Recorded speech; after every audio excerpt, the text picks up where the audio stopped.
Yo, you listening to JayDBo radio? Did he say that? Nah, well, maybe so. But you still know it's all gravy, though. Around here, sometimes it get crazy, yo. But you know we keep it 100. He hide in the sky, but nah, he ain't blunted. And this here, everybody can't stomach. But trust me, y'all cats want it. It's JayDBo. Yo, what up, world? It's your boy JayDBo. I'm back in effect. I know I've been gone for a week. As I told you, my man Harp went to the East Coast, but we're back, and we got an interesting segment from some stuff that he did out east. But again, as always, if you ever want to get in touch with me, you can email me at jdboradioshow@gmail.com, or you can tweet me at jdboradioshow at Twitter, and we can address any of your thoughts, concerns, issues as it relates to sports and the world around it right here on the show. So there we are. Hey, now, before we get into the NBA playoff, I do have to address one subject. Bernard Hopkins earlier this week said that Donavan McNabb is not black because he grew up in the suburbs. So, as a parent of two young children, I'm going to tell you, I ain't trying to raise my kids in the ghetto. Now, I grew up in a different environment, and we ain't going back there. So I'm going to tell you this, Bernard, if having a college degree, having a secondary degree after your primary college degree, living in a upperly mobile community, paying your bills on time, not, being able to use two languages. One is Ebonics and other is more of a business language. Makes you not a black man, bro. I'm going to have to bow out. Now, as clear as y'all looking at me on this camera, I'm black. But if that makes me not black enough, then, hey, man, I'm good with that because that makes no sense. He is as black as anybody else. The fact that he didn't win an NFL championship in Philly has nothing to do with where he grew up because he's a good quarterback. Bernard, if you want to sell tickets to the fight, just sell tickets to the fight. You don't have to talk about the brother like that. Come on, man. Enough is enough. Now, Jalen Rose said it, and of course you remember I said that I understood where he was coming from, but he was a child. Bernard, you a 46-year-old man. You got to be smarter than that. But anyway, so that's that. So again, we have some interesting segments on the show tonight. You're going to really enjoy. We're going to recap the NBA. We got callers. We got our Man on the Street segment. So just sit tight. We'll be right back with more. So as promised, we have a very new and interesting segment to the show this week. I told you we were going to have the Man on the Street. So here we go. Well, what's good, man? It's your boy Mayo, live and direct from Silver Spring. Showing love to my man JD out there on the West Coast. I got a quick question for you, man. What do you think the Bulls' chances at winning another championship? Even though they don't got Jordan these days, I'm still giving a lot of love up to the Bulls, man. That was my team back in the day, always will be. So, what do you think they can do? You think they can oust the Heat in the Eastern Championship? And if so, you think they can take it all the way? Let me know. Holla at your boy. Hey, my man, thank you very much for your call, for your comment all the way from the East Coast, Silver Spring, Maryland, my second home. But to answer your question, no. Chicago Bulls are not going to win the NBA championship this year. Ultimately, I don't even have them getting out of this round. I think the Heat will overtake them. And then it pains me to say it, but I think the Heat in Dallas will play for the NBA championship. And ultimately, the Heat will win. It's just too much LeBron, too much D-Wade. And now that Haslam is back, they just have too much for him. So, thanks again. I appreciate it. Continue to watch the show.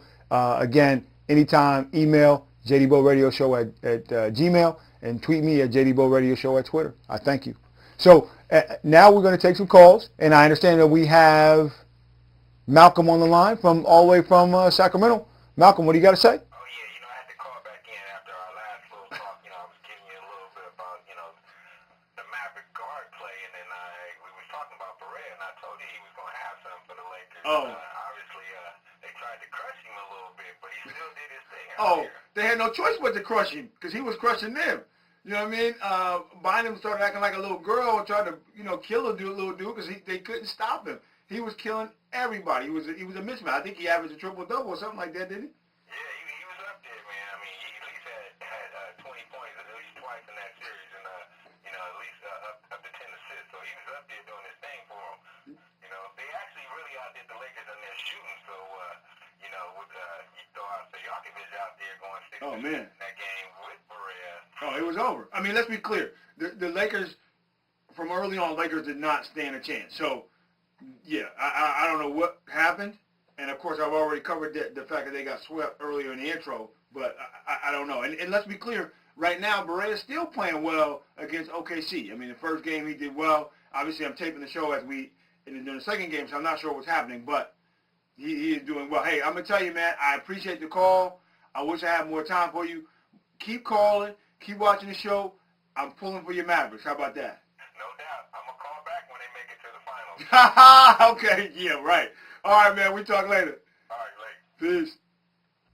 All right, once again, hey, thanks for watching the show. But before we get out, I do want to give you my take on what's been going on in the NBA playoffs. So in the West, obviously, Dallas has been on fire. Dirk is just, blowing off the charts. And I hate to say it because I thought you couldn't win an NBA championship, and they won't.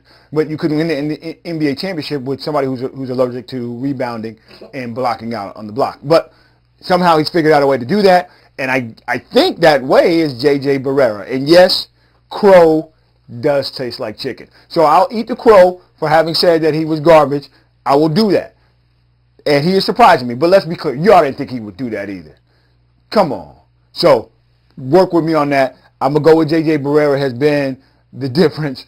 Come on. Seriously. So, again, I do have them taking OKC, although Oklahoma City looks great. And if we can get more consistent play out of Westbrook, it'll be a tight series. And obviously Harden is, come on, man, they got to deal with that boy. He can play. He is really, I would like to be his agent. For real. Okay, so in the East, that's going to be a battle. Ultimately, I have Miami. I think it's just too much LeBron and D-Wade, and now they have Haslam. That just puts a lot of hustle plays in conversions that they were never going to get out of Bosh. Come on, Bosh. You're 6'11". Come on, man. Seriously. And then on the other side, Chicago, somebody else has to be able to make a bucket besides Derrick Rose. Boozer, you're getting paid $75 million, man. That ain't gonna work. Because if you really think about it, the guy who's really making the difference is Taj Gibson. I think he make like $35, don't he? Come on, man. Let's get this thing together. But again, hey, I appreciate it. Watch it again. NBA Finals. Heat, Dallas Mavericks. Thank you. Thank you for watching the show. JayDBo Radio Show at gmail.com or JayDBo Radio Show at Twitter. Anytime, day or night, call me. We'll get you on the show. I love you. Peace.